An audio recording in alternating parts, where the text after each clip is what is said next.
My name is Tom Paxton. I'm 73 years old. Purchased Great Bay Marina, my family and myself, in 1973. Osborne Island was basically just a barren island. There was only a few houses out here and the marina. Fishing was great then, and boating was pretty busy then too. It used to be we had a waiting list for boats to get in here, but there again, with Sandy and the climate change and expenses, things have slowed down an awful lot, where there aren't as many and it's not near as busy. Wind farms, I've heard an awful lot of controversy around it. They put them out there, they're building a structure out there. It's going to draw fish, it's going to create growth, which brings fish in. And if they let the fishermen fish around them, not against them, tying up to them or anything, but just in the area, it's going to improve fishing. And like our area, we're primarily a marina of fishermen. But it would be something different that would be improving the environment and especially the fishing environment. I bring all of the science knowledge that I have researched and accumulated over my years of going to school at Rutgers and Texas A&M University, and I bring it to the problems that we have at our organization in our communities. We have been researching this topic because we want to see it done right the first time. If there are going to be unintended consequences that could happen from the projects, we want to make sure that we are researching them as much as possible to try to avoid any of the negative impacts coming from offshore wind. We're concerned about marine mammals, but the Mid-Atlantic Regional Council on the Oceans has been putting together data on all of the species that are out there in order to see where would be the best placement for our turbines to go into our oceans. Anyone can go online and see the data and overlay the maps in order to get a whole entire story of the marine ocean. From a wildlife perspective, it could be the most wildlife-friendly clean energy solution if we get it right. So that's what we're all about. We advocate for large-scale, rapid development of this industry because climate change is the leading threat to wildlife. We need to embrace large-scale clean energy solutions, and I won't sugarcoat it, it will have impact on wildlife. And we know that, and so our goal is to avoid, minimize, and mitigate impacts in that order.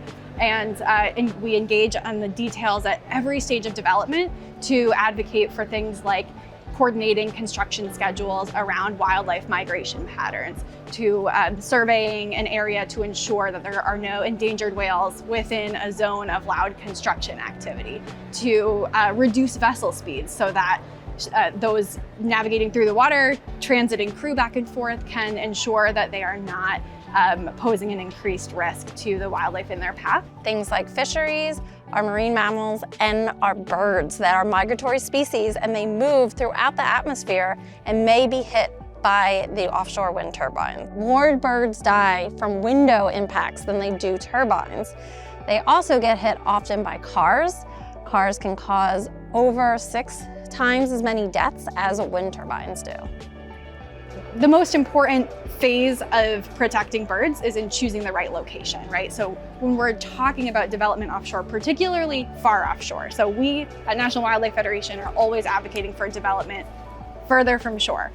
Since the dawn of our offshore wind advocacy, protecting right whales has been essential to our ability to support offshore wind development. It's a species that has fewer than 400 whales alive in the world today. They're on a trajectory toward extinction if we don't really respond to that. So it's something that we take extremely seriously, and there is a lot that we can do to protect North Atlantic right whales. So now it really is more about monitoring and ensuring that we know that there are no right whales in the area before any loud construction activity starts. It's hard for wildlife and conservation organizations to endorse and support large-scale infrastructure development anywhere, maybe particularly in the ocean. So that said, that's what makes this so hard. It's so important that we need to reduce the climate crisis as fast as we can. And so we need to do things that feel a little uncomfortable and get the details right along the way. Offshore wind gives us the opportunity to do a better job with the way that we're creating energy. It's a new way of bringing power that doesn't have the impacts on our planet that our current sources of power do. It's going to be an important tool that ensures that we have less flooding in our communities, that we don't lose species in the ocean due to changing currents and warmer oceans. It's our best chance to make sure that we get this right, and I think we want to make sure that we're in the process, engaged in the process, making sure that the process is done right. Because of the way that these cables deliver energy, they give off a slight magnetic field. It's similar to the amount of magnetic field that comes off of a hairdryer, say, or a drill. It's a small amount. It doesn't affect us. It does affect some fish. Some fish use magnetic fields to find their way to food or to find their way to mating grounds. So when you have a magnetic field, introduce a new magnetic field, it could have an impact. Now the good news is, from a commercial angler perspective, there are very few fish that are even affected by this small magnetic field. And even better than that is there are ways that we can make sure that these cables give off the least amount of magnetic field as possible. We can bury them in the ground, we can put things on top of them.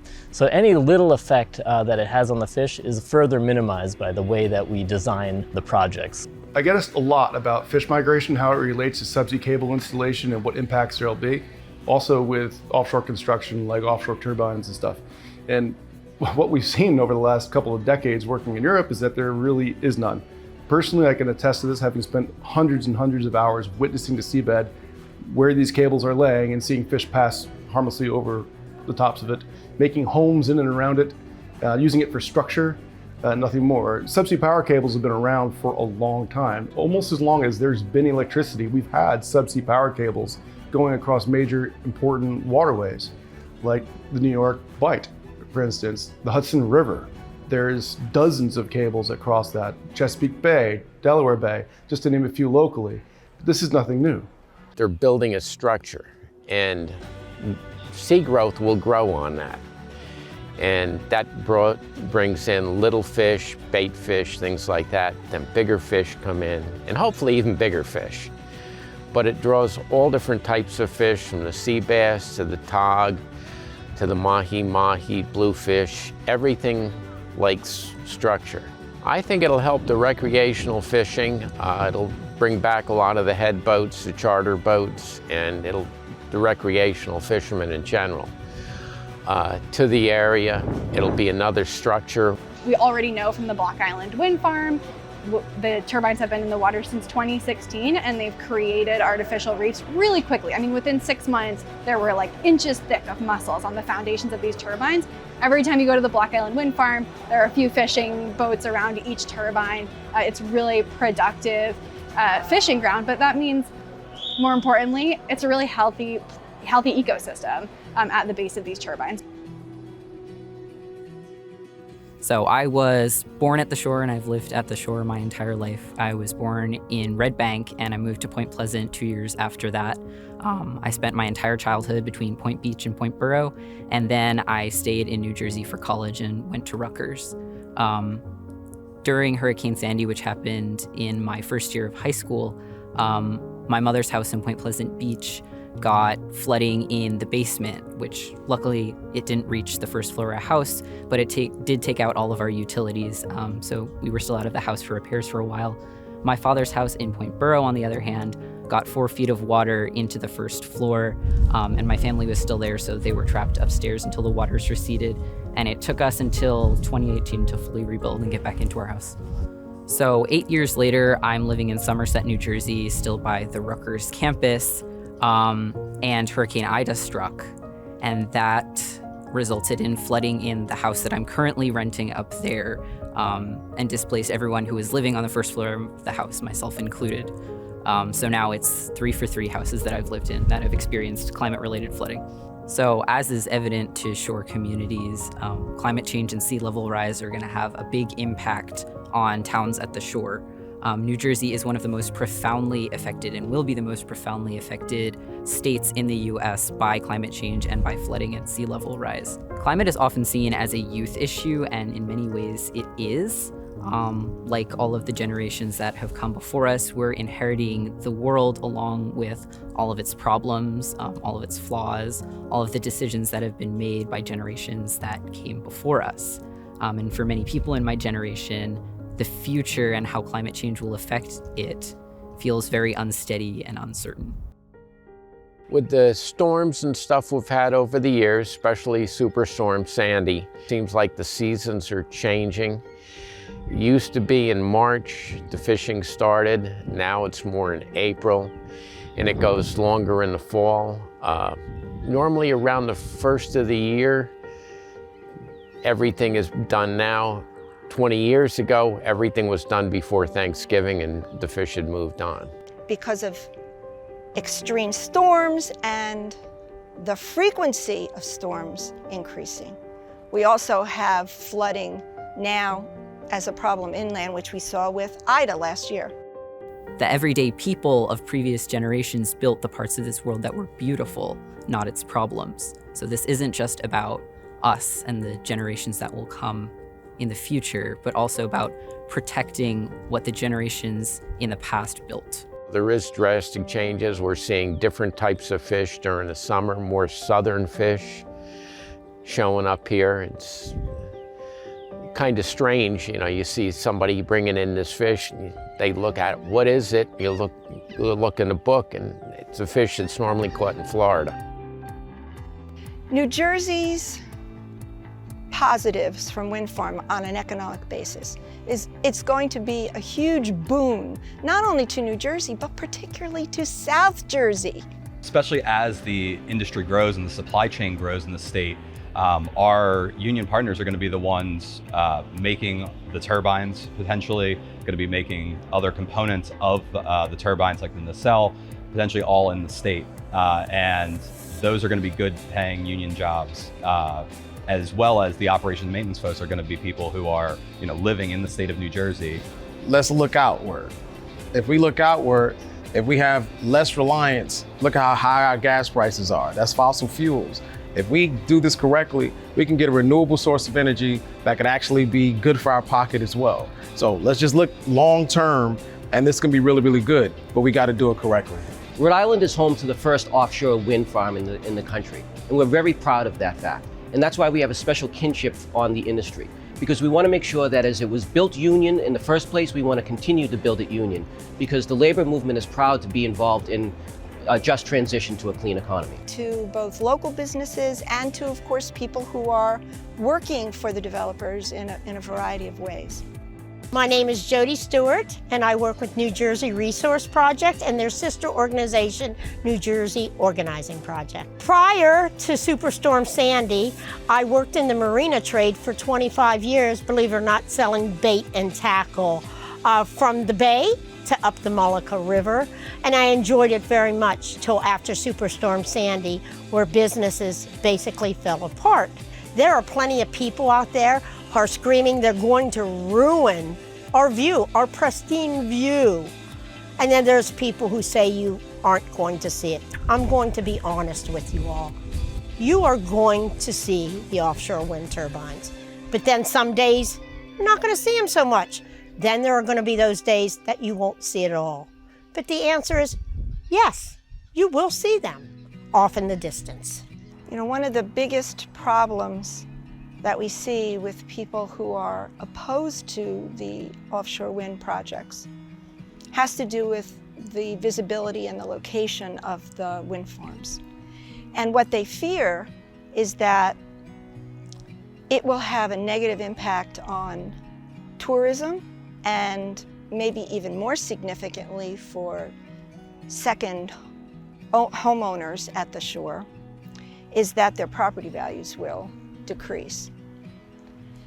We've seen in the surveys that while there is a minority of people that say being able to see the turbines will make their experiences at the shore worse, it is more than offset by the number of people who will continue to come to the beach and who actually look at the wind farms as a positive influence because it's part of the global efforts that New Jersey has decided to participate in to address climate change and to increase the amount of renewable energy and get us off fossil fuels. University of Rhode Island professors that did a study, they did research, and it turned out that after the wind farm was up and running, tourism actually blossomed even more. It went up, and it's continued to stay up.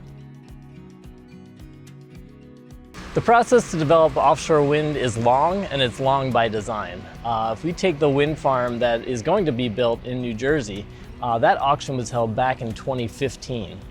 From that point, there have been a series of reviews, lots of opportunities for public input, and it's really developed as a process to take time to allow us to get it right. And that's the kind of way, that's the way we want it to be. We all need to know that we can be informed and we can be engaged. The more that we're engaged in the process, the better the process is going to be for community members. And that goes from the government process to the developer process, where the developer is working with the communities to ensure that there are the maximum amount of benefits to the communities where this power is coming in. So I think there's a lot of opportunity in offshore wind development. It shouldn't be seen as a threat to a community, but as an opportunity to work together to make sure that these are done in the best possible way. You would have concerns if there was any big major change in your community, but I think that this is going to be a change and a force for good. I would rather have my home still be here in 20, 30, 50 years than otherwise. And if you have concerns about offshore wind, then come and claim your seat at the table. All of the stakeholders, people who live here, should have a voice in how this ends up panning out. Good questions are going to make this industry better. So if you have real concerns and real questions, we do too, right? Like half of my job is addressing and digging into concerns and trying to figure out what experts do we need to bring to the table so that we can advance new solutions to these challenges. This is not simple, it's not straightforward, so it's okay to be skeptical. I would say bring your questions to the table, but keep an open mind, because if we are saying no to offshore wind, we're saying yes to something else. We're saying yes to something that very likely has more significant detrimental impact to wildlife. So let's make sure that we're raising questions, but that we're understanding it's not offshore wind or nothing. We're trying to solve a problem here, so we need to do something. Something we haven't seen before. It changes the optics and the aesthetics. So I would recognize that anything different can be scary. They actually add to the habitats and the biodiversity, so it's a good thing. The offshore wind farms going on right now is not the answer. It's not the whole answer. It's not going to stop climate change, but it's one step to saving our communities. It's one step, and we have to do it now. We cannot wait another 20 years. You tell my grandchildren they have to wait 20 years to start seeing major changes in this life. It's not for me, it's for the future generations. That's why the just move away or just move somewhere else line doesn't work. The generations that came before us are the ones who built this place, and they built it for us, and it's now our task to protect it. This place has so much history, it has so much hard work that went into making it what it is and what makes it such an amazing place to live. And so now it's our responsibility to protect it.